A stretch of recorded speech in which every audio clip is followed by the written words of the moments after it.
Well, you might be asking yourself, why are you seeing rimfire rounds? What does that have to do with reloading? No, I'm not going to make 223 projectiles out of these. Instead, I aim to reload them, yes.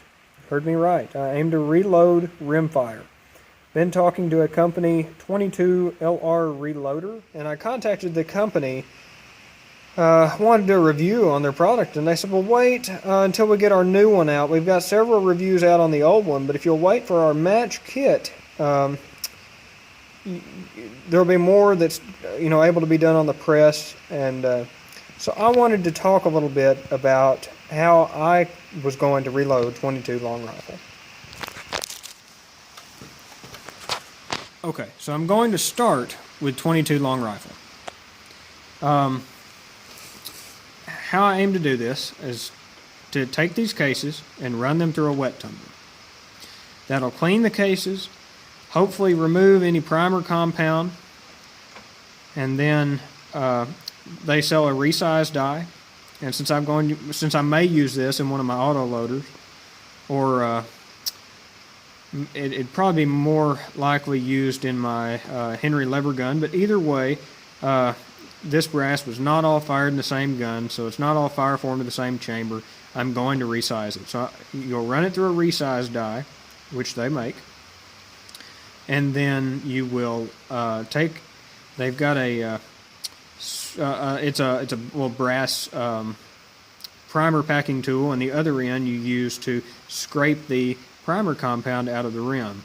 So then they sell a primer compound they call Primol. You can also use scratched off match tips, or like the kids' snap caps. You can use that, and use a drop or two of acetone and push it into the rim in the case.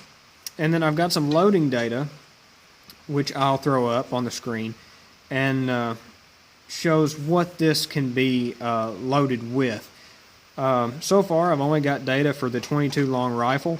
They say they're working on getting kits out for 22 Magnum, 17 HMR, several other common rimfire cartridges. And so anyway, you got the cases primed, then you use the correct charge of powder, which they do give some information in their reloading kits of that powder. And then the final step is you can use their bullet mold, or I think Lyman makes a 22 bullet mold, and you seat the bullet. I would imagine that if you got the 22 shell holder, you could seat a bullet with the 25 ACP seating die. Not that that's necessary. The bullet is rebated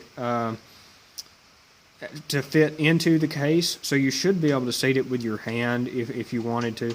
It should not even really be a press fit, and then you would put it into a crimping tool or a crimping die. I don't know that they've got everything finalized yet, so a lot of this is just conjecture. The people in Siberia have reloaded 22 for years. It is possible. It was done in the Great Depression here.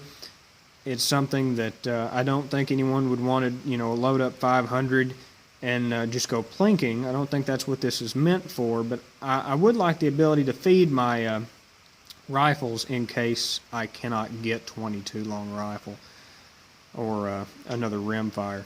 And this information may be helpful to those that have like a 32 rimfire or some weird obsolete cartridge they would still like to shoot.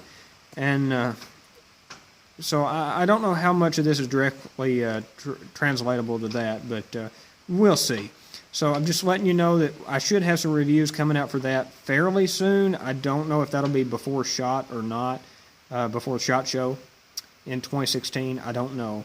I'm hoping that it'll be around there. So, all right, guys, if you like this, give me a like, a thumbs up, and appreciate it.